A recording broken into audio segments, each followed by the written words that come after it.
আসসালামু আলাইকুম। বিসিএস বিগত প্রশ্ন সমাধানের আজকে পর্ব ১। আজকে আমরা সমাধান করব ৪৬তম বিসিএসের ইংরেজি পার্টটা। ইংরেজি পার্টে মোট ৩৫ নাম্বার, ল্যাঙ্গুয়েজে ২০ এবং লিটারেচারে ১৫। তো আমরা চলেন সলিউশন করা শুরু করি। প্রথমে আমার যেহেতু এটা জব সলিউশনে একটা বিসিএস একসাথে কম্পাইল করা, যার কারণে এখানে এটা ৩৭ নাম্বার দেখাচ্ছে। তো which of the following words can be used as a verb. এখানে প্রশ্নটা আমার একটু ভুল এসছে, as a verb and noun. Both কোনটা বোঝাচ্ছে। এখানে আনসার হবে কিন্তু সুগার অ্যান্ড স্যান্ড। কারণ সুগার অর্থ চিনি, কিন্তু যখন বলি যে চিনি মিক্স করা যখন হয়, হ্যাঁ, সুগার অ্যাড করা, সেক্ষেত্রে কিন্তু এটা ভার্ব হয়ে যায়। আবার স্যান্ড অর্থ বালু, কিন্তু যখন কোনো কিছুর ওপর বালু জমে থাকে না, বই খাতার উপরে জমুক বা কোথাও বালু জমা, ওই ক্ষেত্রে এটাও ভার্ব হয়। So both are noun and verb. Okay, so answer দুইটাই হবে। So next, in which sentence like is used as a preposition. এরকম যখন লাইক বা যেটা যে কোনো কিছু মানে প্রিপোজিশন বের করতে বলবে, তখন দেখব কোথায় ডিটারমাইনার বা হচ্ছে নাউনের আগে এটা বসছে, কোন কোন সেন্টেন্সটাতে বসছে। আমরা দেখি তো কোথায় বসছে।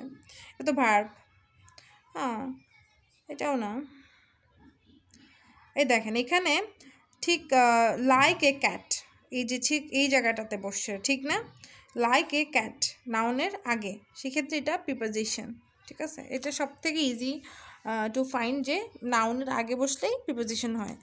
তো এখন দেখি, he died following the incident. সেই ঘটনার পরিক্রমায় মানে মারা গেছে, এটা বোঝাচ্ছে।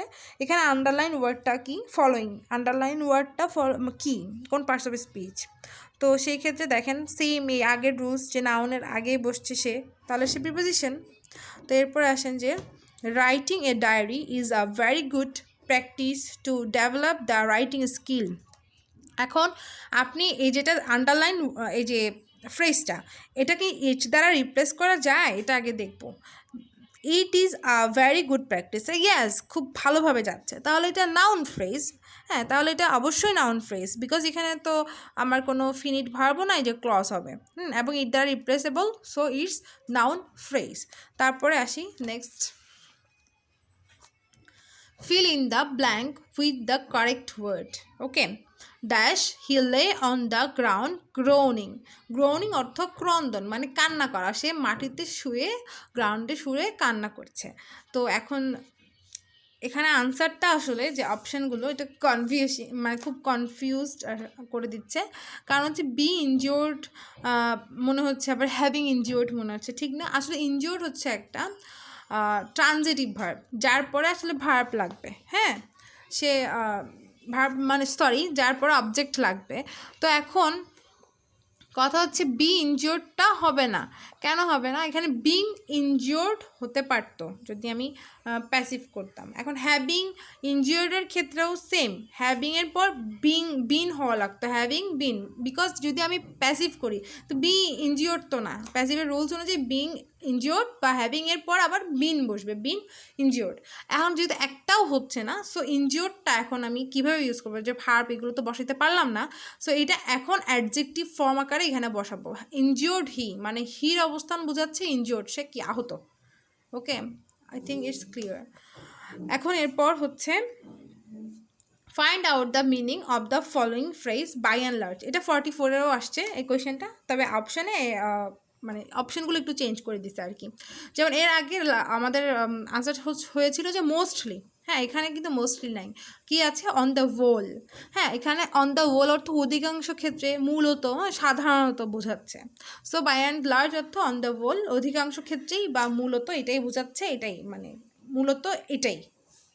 সো এরপরে next, choose the best alternative for the underlined he one back on his promise of voting for me.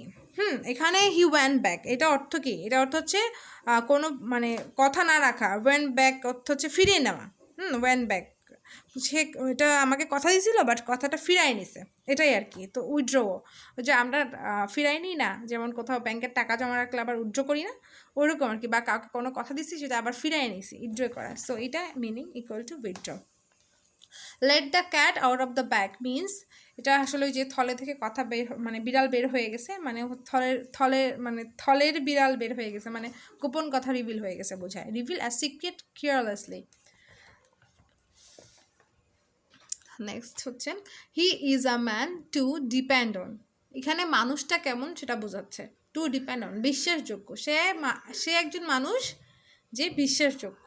So ম্যানকে কী করতেছে, ডিরেক্ট প্রভাব, মানে ম্যানটা কেমন, ম্যানের বৈশিষ্ট্য বোঝাচ্ছে, বিশ্বাসযোগ্য মানুষ, ঠিক আছে। সো ইটস অ্যাডজেক্টিভ এবং এটা অ্যাডজেক্টিভ ফ্রেজ। তারপর আসি his dream that he will be a BCS cadre. এখন বলছে যে এটা কি আন্ডারলাইন যেটা পার্ট ওটা কি। এখন দেখেন এই যে হিজ ড্রিম, এই যে ড্রিমটা সম্পর্কে তথ্য দিচ্ছে না, যে that he will B A BCS cadre. এটা কিন্তু এই ড্রিমটা কেমন ড্রিম, বড় ড্রিম না নীল ড্রিম নাকি লাল ড্রিম সেটা বোঝাচ্ছে না, বোঝাচ্ছে যে এই ড্রিমটা যেটা ড্রিম এইটা মানে এটাকে আরও ব্যাখ্যা করছে যে ড্রিমটা হচ্ছে এইটা। হ্যাঁ, that he will B A BCS cadre, এই দ্যাটটা হচ্ছে রিলেটিভ প্রোনাউন, যেটা হচ্ছে এই সেন্টেন্সটাকে এলিভেট করার জন্য অ্যাড হয়েছে এবং এইটাকে বলে অ্যান্টিসিডেন্ট। ওকে, এই যে that he will B A BCS cadre হচ্ছে অ্যান্টিসিডেন্ট।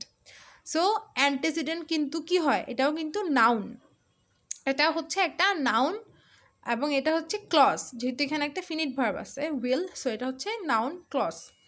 তারপর আসি নেক্সট, সো আনসার কি হবে, এ নাউন ক্লজ। নেক্সট হচ্ছে which of the following is a correct simple sentence. Correct simple sentence কোনটা, এখন দেখেন অপশন এটা দেখি, all that glitters is not gold, এখানে দ্যাট আছে, তার মধ্যে আবার দ্যাট গ্লিটার্স সে নিজেই রিলেটিভ ক্লজ, তো all that glitters is not gold এটা একটা কমপ্লেক্স সেন্টেন্স। সব চকচকটাই শোনা না, চকচক করলেই শোনা হয় না, এটা একটা যেহেতু প্রবাদ, অর্থটা হচ্ছে চকচক করলেই শোনা হয় না, এবং যেহেতু দ্যাট দ্বারা এটা যুক্ত এবং এখানে ডিপেন্ডেন্ট হচ্ছে দ্যাট গ্লিটার্স, হ্যাঁ, অল ইজ নট গোল্ড, এটা যদি হইতো তাহলে সরল হইতো, right.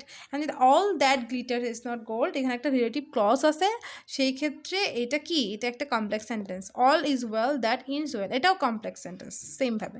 Do or die compound sentence.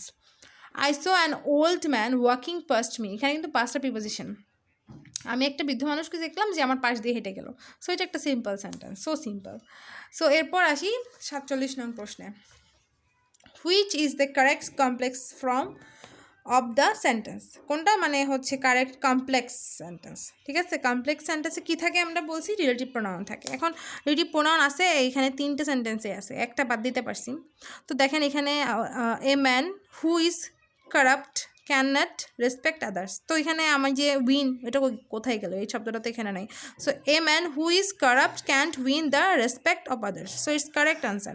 এখন দেখেন করাপ্ট আর করাপ্টেড, মাথায় আসে না যে হু ইজ করাপ্টেড কেন, না করাপ্ট কেন, হু ইজ করাপ্ট মানে হচ্ছে যে অলরেডি করাপ্ট, সে নিজে দুর্নীতিবাজ। আচ্ছা, হু ইজ করাপ্টেড হচ্ছে যে দুর্নীতিবাজ নয়, তাকে আসলে সে কোনো কারণে দুর্নীতিবাজ হয়ে গেছে, the difference is that. So দুইটাই রাইট, হ্যাঁ, এটা কিন্তু ভুল কোনো ওয়ার্ড না বা ফ্রেজ না। আচ্ছা, এরপর হচ্ছে find out the correct positive form of the sentence. Who else is the better player than Zaman in the team, তো এই ক্ষেত্রে আমরা অ্যাজ এস খুঁজি, হ্যাঁ, পজিটিভের ক্ষেত্রে। সো দেখেন এখানে একটা is there any other player in this team who is good is as good as Zaman, ঠিক আছে। এখন দেখেন এখানে তো এটাও একই রকম, যেমন is there any other players in this team who is as good as Zaman, কিন্তু এখানে প্লেয়ার্স, কিন্তু আমি একজনের কথা বলছি, পজিটিভ মানে কি একজনের কথা বলছি, সো এখানে প্লেয়ার্স হবে না, এখানে প্লেয়ার হবে। সো আনসার ইজ ক। 49 নাম্বারটা দেখবো আমরা এখন। The submarine dipped to avoid dash by the enemy plane, মানে হচ্ছে শত্রু বিমানের দৃষ্টি এড়াতে ডুবোজাহাজটি ডুবে গেল।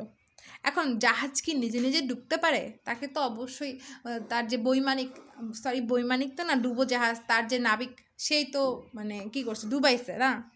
তো সেই ক্ষেত্রে এটা কি হবে, অ্যাভয়েড মানে এটা প্যাসিভ ফর্মে হবে, অবশ্যই বুঝাই যাচ্ছে। So the submarine deep to avoid being seen by the enemy plan, so এখানে কি হবে, বিং সিন হবে আনসার, যেহেতু প্যাসিভ। এরপর দেখেন in fear of dash he escaped elsewhere, মানে কি ইন ফেয়ার অফ কী হবে এখানেও same, in fear of being arrested he escaped elsewhere, মানে অ্যারেস্ট তো সে নিজে নিজে হবে না, তাকে তো অ্যারেস্ট করবে, সে কার মাধ্যমে অ্যারেস্টেড হবে, সেম, তাহলে বিং অ্যারেস্টেড প্যাসিভ করে দিলাম। I didn't follow who passed by me it dash Sajib. এখন এই যে ডিডন্ট পাস্ট টেন্স আছে, আমি দেখব প্রথমে মডেলে কোনটা পাস্ট টেন্স আছে। Might be, it might be Sajib. I didn't follow who passed by me it might, এটা যদি সজীবও হয় আর কি, আচ্ছা sorry, it might be Sajib, এটা হয়তো বা সজীব ছিল, এটা বোঝাচ্ছে might be Sajib, so answer is might be Sajib, এটা হতে পারে সজীব ছিল, আমি খেয়াল করিনি কে ছিল আমার পাশে। তো এরপরেরটা হচ্ছে Shamin is my colleague, I dash him for 10 years, so I dash him for 10, আমি তাকে 10 বছর ধরে চিনি, তার মানে বর্তমানেও চিনি, আগেও চিনতাম, 10 বছর ধরেই চিনি, তাহলে কী হবে হ্যাভ নোন। এখন হ্যাভ বিন নোন কেন হয় নাই, এটা হচ্ছে হ্যাভ বিন নোন হলে প্যাসিভ হয়ে যায়, তো আমি তো তাকে চিনি, আমি তাকে, কেউ আমাকে তাকে চিনাইছে এমন বলে নাই, আমি তাকে চিনি বোঝাচ্ছে, সো এটা প্যাসিভে হবে না। আবার দেখেন এখানে যদি হতো, তাহলে যদি এমন হতো যে হ্যাভ বিন নোয়িং মানে কন্টিনিউয়াস, হ্যাঁ প্রেজেন্ট পারফেক্ট কন্টিনিউয়াস, তাহলে হতো, কিন্তু নোর সাথে তো আইএনজি হয় না, দ্যাটস ওয়াই এটাও হবে না, অ্যান্ড এই দুটো তো হবেই না, have known is correct answer. তো নেক্সট হচ্ছে the snow swells dash the valley, snow মানে তো আমরা জানি স্নোফল হয় না, স্নো তুষারপাত আর কি, সোয়েলস অর্থ হচ্ছে ঘূর্ণায়মানভাবে মানে মানে পড়া আর কি, যেটা স্নো যখন দেখবেন মেঘ যখন উড়ে, হ্যাঁ আমরা যখন ওই যে মেঘ দেখি না উড়ে, দেখবেন যে ঘুরে ঘুরে পড়তেছে, তো স্নোটা ওরকম ঘুরে ঘুরে পড়ে। ড্যাশ দ্য ভ্যালি, ভ্যালি হচ্ছে উপত্যকা, উপত্যকা বলতে বোঝায় দুইটা পাহাড়ের মধ্যখানে যে নিচু জমি থাকে না, ওটাকে ভ্যালি বলে। তো তাহলে যেহেতু নিচু জমি, তো ওখান থেকে তো পড়বে, উপর থেকে পড়লে সে ডাউন হয় না, সোয়েলস ডাউন দ্য ভ্যালি। এরপর হচ্ছে there is a coffee shop the street, মানে কফি শপটা আছে একটা স্ট্রিটের অপর পাশে, অ্যাক্রস দ্য স্ট্রিট, হ্যাঁ street across the street.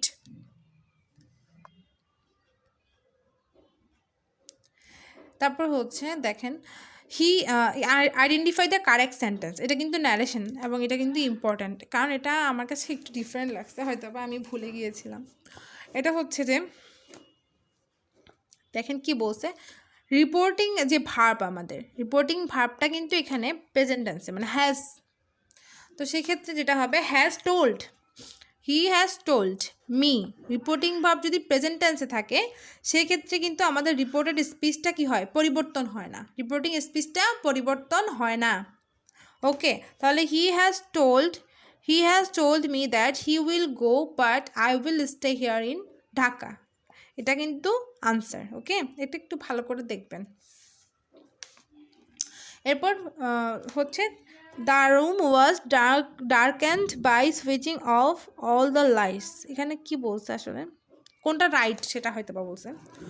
The room was darkened by switching off all the lights, এটা যেহেতু প্যাসিভ ফর্মে আছে, ওয়াজ ডার্কেন্ড, সো অবশ্যই বাই থাকবে, অবজেক্ট থাকবে, হ্যাঁ এটাই রাইট। এরপর হচ্ছে 57, had you been there on time you could have had the information, এটা হচ্ছে যদিও ইফ নাই কন্ডিশনের রুলস, ঠিক আছে কন্ডিশনের রুলস, সো কন্ডিশনের রুলসের ক্ষেত্রে মাথায় রাখবেন এটা হচ্ছে 3 নং কন্ডিশনের রুলস, ঠিক আছে।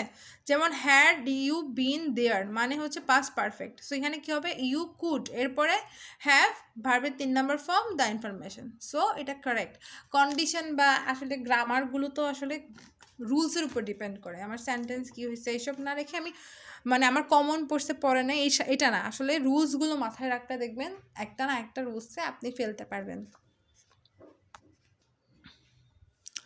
এরপরে হচ্ছে there are trees on the both sides of the road, দেখেন এখানে কিন্তু একটা রুলস আছে এবং এটা অনেকটা কমন রুলস না, যেমন হচ্ছে বথ, হ্যাঁ বথ যখন সাধারণত দুইটা বস্তু বা ব্যক্তি বা যে কোনো দুইটা জিনিসকে কি করে সে বুঝায়, হ্যাঁ বথ কোনো দুইটা জিনিসের কে বোঝাচ্ছে একসাথে, সেক্ষেত্রে না এই যে দা বা ডিটারমাইনার তার পরে হয়, হ্যাঁ, এটা যদিও মনে হচ্ছে না যে there are trees on the both sides of the road, এটা correct, but it's not correct. Correct answer is there are trees on both the sides of the road. Okay, তার মানে বথের পর বথ শব্দটা থাকলে এবং সেটা যখন দুইটা জিনিসকে বোঝে, সে বথ এমনিতে দুইটা জিনিসকেই বোঝায়, তারপর ডিটারমাইনার হবে। ডিটারমাইনার কারা? দা, তারপর এনি, দ্যাট, হ্যাঁ, এগুলো হচ্ছে ডিটারমাইনার, যারা মূলত ওই যে নাউনকে মডিফাই করে আর কি, বা নাউনকে মডিফাই করে বলতে পরিমাণ, সংখ্যা, এটা বোঝায় আর কি, কতটুকু, এটা যখন বুঝে সেটা ডিটারমাইনার। ডিটারমাইনার কিন্তু ওয়ান কাইন্ডস অফ অ্যাডজেক্টিভ। ওকে, আচ্ছা, এখন হচ্ছে দ্য অ্যান্টোনিয়াম অফ বয়েস্টেরাস ইজ। এখন বয়েস্টেরাস অর্থ কী? হ্যাঁ, বয়েস্টেরাস অর্থ হচ্ছে হইচইপূর্ণ, প্রচণ্ড কোলাহল। তার মানে অ্যান্টোনিয়াম হবে শান্ত, শান্তশিষ্ট। এখন দেখেন নয়জি মানেও সেই কোলাহল। হ্যাঁ, আনরুলি অর্থ অবাধ্য সন্তান। চেয়ারফুল হচ্ছে হাসি খুশি। তাহলে কোয়াইট, এখানে কোয়াইট যেটা, এটা তো একটা ভুল ওয়ার্ড। এখানে যদি কোয়াইট হতো, বানানটা যদি হতো QUIET, সেই ক্ষেত্রে এটা আনসার হতো। তার মানে এখানে কোনো আনসার নাই আসলে, এখানে অপশনগুলো ভুল। এখন আসেন প্লাগিয়ারিজম অর্থ হচ্ছে কুম্ভীলক বৃত্তি। মানে হচ্ছে ওই যে আছে না যে একজন লিখা একজন চুরি করে ফেলছে, যে কপিরাইট খায় যে কারণে, ওটাই হচ্ছে প্লাগিয়ারিজম। তাহলে এটার আনসার কি হবে? এটার আনসার হবে the act of using someone's else idea as own, মানে অন্যেরটা নিজের বলে চালায়া দেওয়া, এটাই হচ্ছে প্লাগিয়ারিজম বা কুম্ভীলক বৃত্তি। এরপর হচ্ছে the two cities in a tale, এইটা কে লিখছে? এটা কে লিখছে না, এটা লিখছে অবশ্য হচ্ছে চার্লস ডিকেন্স। এটা লেখা হচ্ছে ওই যে ফরাসির যে বিপ্লব হয়েছে ওইটা নিয়ে। ফরাসি বিপ্লবটা তো হয়েছে আসলে ইংল্যান্ড অ্যান্ড ফ্রান্স, এই দুইটা দেশের মধ্যে একটা যুদ্ধ হচ্ছে, ফরাসি বিপ্লব। এবং যেহেতু এখানে সিটি, তার মানে বুঝে নেবেন যে দুই দেশের সিটি, দুই দেশের রাজধানীকে বোঝাচ্ছে। সো ইংল্যান্ডের রাজধানী লন্ডন আর প্যারিস হচ্ছে ফ্রান্সের রাজধানী। সো এই দুইটা সিটিকেই বোঝাচ্ছে। খুব বেসিক সেন্স থেকে ভাববেন। এটা যদি আপনি নাও ভাবেন, মানে মনে না থাকে, তো প্রেক্ষাপটটা জানলে কিন্তু মনে রাখাটা সহজ। তো এরপর দেখব দ্য লাইন ফ্রেইলটি দো name is women occurs in Shakespeare's play. এটা হচ্ছে শেক্সপিয়ারের একটা প্লে, খুবই বিখ্যাত প্লে, হ্যামলেট থেকে নেওয়া। ওকে, ওখানে এই ফ্রেইলটি বলতে ভঙ্গুরতাকে বোঝাইছে, মানে নারীর অন্য নামই হচ্ছে ভঙ্গুরতা, এটাই বলতে চাইছে। So answer is Hamlet. এখানে দেখেন একটু, এই যে হ্যামলেট যে প্লে, এটার পূর্ণ নাম হচ্ছে the tragedy of Hamlet Prince of Denmark. এটা কবি ডেনমার্কে বসে এই প্লেটা লিখছে। ওকে, তো এটা সেটিং প্লেসটা হচ্ছে কিন্তু ডেনমার্ক, এই প্রশ্নটাও আসছে। তারপরে দেখেন হু of the following compiled an English dictionary? Samuel Johnson. তো এইটা আমি কীভাবে মনে রাখছি এবং খুবই এটা আর ভুলি না আমি, সেটা হচ্ছে যে জনসন হচ্ছে একটা বেবি ব্র্যান্ড, রাইট? তো আমি মনে রাখছি যে একটা বেবি ব্র্যান্ড এই ডিকশনারিটা লিখছে। এখন সমস্যা হয়েছে যখন আমি বেন জনসনকে পাইছি পড়ে, তো স্যামুয়েল জনসন আর বেন জনসন দুইটাই জনসন। তো মনে রাখছি যে স্যামুয়েল নামটা তো বড়, বেনটা তো ছোট। সো ডিকশনারিতে অনেক বড় একটা জিনিস, অনেক ওয়ার্ড। সো যেই জনসনটা বড় বেশি সে ডিকশনারি লিখছে, মানে স্যামুয়েল জনসন। তারপর আসেন which is not a poetry form? Poetry form বলতে কবিতার ধরন আর কি। সনেট তো অবশ্যই একটা কবিতার ধরন। আমরা পাইছি, আমাদের বাংলায় সনেট পরিচয় করিয়েছেন মাইকেল মধুসূদন দত্ত। আর নর্মালি হচ্ছে প্যাট্রার্ক, ইটালিয়ান কবি, উনি হচ্ছে সনেটের প্রবর্তক। তো এরপর আসেন ব্যালেট তো আরও মানে অবশ্যই গীতিনাট্য আর কি। গীতিনাট্য বলতে ওই যে গীত করে করে কিছু নাটকে দেখবেন, কিছুদিন আগে একটা নাটক বের হয়েছে না, ওই যে কাজল রেখা, ওখানে দেখেন একটু পর পরে গান গাচ্ছে, তো ওইটাই আর কি, ওই ফর্মটা হচ্ছে ব্যালেট। হ্যাঁ, এটা হচ্ছে কবিতার একটা ফর্ম। এর টেল নামের আসলে কিছু নাই। আর ইপিক হচ্ছে মহাকাব্য, যেমন আমাদের মাইকেল মধুসূদন দত্ত 1861 সালে লিখছেন হচ্ছে মেঘনাদবধ কাব্য, ওটা কিন্তু ইপিক। সো ওটা কিন্তু কবিতার আকারে ইপিক। সো কবিতার ফর্ম এগুলো। তো এরপর আসেন তার মানে টেলে কোনো পোয়েট্রি ফর্ম নাই। I am a man more sinned against than sinning. This is uttered by, এটা বলছে অকৃতজ্ঞ সন্তান সাপের বিষ দাঁতের চেয়েও তীক্ষ্ণ। কি কথা রে বাবা!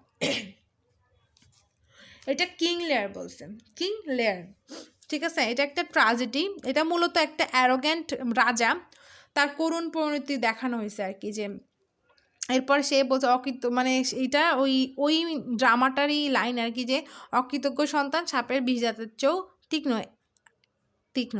সো এটা কিং লেয়ার মানে ওই প্লেটার মানে একটা কোয়াট। তো এরপর আসেন, which event influence the literature of the romantic period.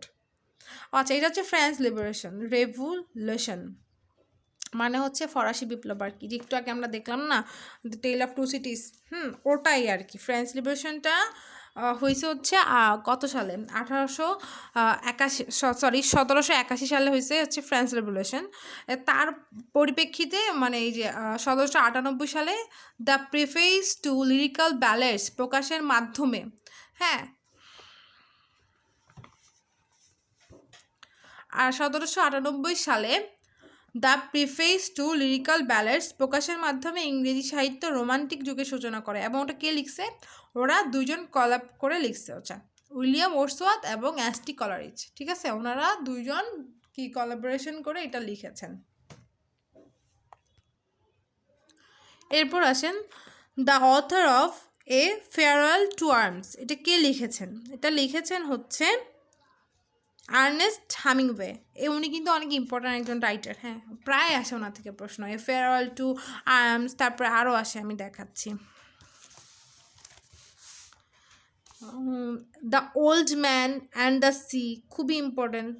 তারপর হচ্ছে আরও আসে যে এটা কই গেল, big two hearted river, the sun also rises for whom the bell tolls, এটা 45 আসছে। সো এটা কে লিখে, এটা সরি এটা 45 অপশানে আসছে, সরি, তবে খুবই ইম্পর্ট্যান্ট, এগুলোই ঘুরে ঘুরে আসে আর কি, for whom the bell tolls, এগুলো সব আর্নেস্ট হ্যামিংওয়ে লিখেছেন। এবং উনি কিন্তু 1953 সালে পুলিটজার প্রাইজ পাইছে, পড়তে পারতেছি না। Who is the most famous satirist in English literature, Jonathan Swift, এটা অনেকবার আসছে। জোনাথন সুইফট হচ্ছে সব থেকে স্যাটারিস্ট মানে হচ্ছে যে ব্যঙ্গ করে না মানুষকে, মানে ওই যে হাস্যরসাত্মক কোনো কিছু নিয়ে ব্যঙ্গ করা শুরু করে, ওটাই হচ্ছে যে স্যাটার, হ্যাঁ। আর যিনি করেন তিনি হচ্ছেন স্যাটারিস্ট। সো স্যাটারিস্টের কী বলছে, এই স্যাটারিস্টের কিন্তু খুব বিখ্যাত একটা লেখা হচ্ছে যে গুলিভার্স ট্রাভেল, ইম্পর্টেন্ট এটা, গুলিভার্স ট্রাভেল। এবং আরও আছে important, a tale of a tub, এটা important, a tale of a tub, এটাও ইম্পর্টেন্ট। এরপর হচ্ছে, which period is known as the golden age. Golden age বলতে কোন পিরিয়ডটাকে বোঝাইছে, অবভিয়াসলি দ্য এলিজাবেথান এজ, এটা হচ্ছে the age of singing birds, হ্যাঁ। ওই সময় কিন্তু আমরা ইংলিশ লিটারেচার সব থেকে যিনি বিখ্যাত শেক্সপিয়ারকে পেয়েছি, হ্যাঁ। আর এলিজাবেথ মূলত ছিল ওই সময়, এলিজাবেথান এজ কেন বলা হয়েছে, ওই সময় রানী যে এলিজাবেথ কুইন এলিজাবেথ ওনার নাম অনুসারে ওই ইরাটার নাম দেওয়া হয়েছে এলিজাবেথান এজ, ওকে। এটা হচ্ছে golden age of English literature. তো এরপর আসেন যে which novel is written by an Indian novelist কোনটা লিখছেন, ইন্ডিয়াস নোভেলিস্ট লিখছেন the ministry of utmost happiness, এটা লিখেছেন হচ্ছে প্রখ্যাত ভারতীয় লেখক অরুন্ধতী রায়, মানে উনি লিখছেন 2017 সালে লিখছে, তাও আবার আর এবং ওনার আরেকটা ইম্পর্ট্যান্ট লেখা, ওটা হচ্ছে the return of the native, এটা না সরি, এটা লিখেছেন হচ্ছে Thomas Hardy. The god of small things, এটাও লিখেছেন অরুন্ধতী রায়। এবং এটা 2017 সালে লিখেছেন utmost happiness. The return of the native, এটা লিখেছেন হচ্ছে থমাস হার্ডি, ওকে। তারপরে এখানে দেখেন এই যে থিংস ফল অ্যাপার্ট, এটা লিখেছেন নাইজেরিয়ান লেখক, ওনার নাম হচ্ছেন চিনুয়া অ্যাচিবি, কি নাম, চিনুয়া অ্যাচিবি। হার্ট অফ ডার্কনেস লিখেছেন পলিশ, হ্যাঁ, উনি একজন মানে মানে পলিশ লেখক, ওনার নাম হচ্ছেন যে জোসেফ কনরেড। তো আসলে আমাদের 35টা প্রশ্ন শেষ আজকে এই পর্যন্তই। তো আমি যতটুকু পেরেছি মানে আসলে সময় তো অনেক সংক্ষিপ্ত এখন সবার, আমার তো আরও বেশি যে মনোযোগ থাকে না। এমনিতে অনেক বেশি সময় হয়ে গেছে, 24-25 মিনিট অনেক টাইম। তো আরও বেশি ব্যাখ্যা করে যখন আপনারা পড়বেন প্রত্যেকটা অপশন চেষ্টা করবেন যে ওটা কি কেন আসছে, কারণ আমার মনে হয় যে পিএসসি যে অপশনগুলো দেয় ওগুলো অনেক ইম্পর্ট্যান্ট। ভালো থাকবেন। যদি ভালো লাগে এরকম আরও আরও প্রশ্ন মানে সমাধান করে ভিডিও দেওয়ার চেষ্টা করব। আমার জন্য দোয়া করবেন। আসসালামু আলাইকুম।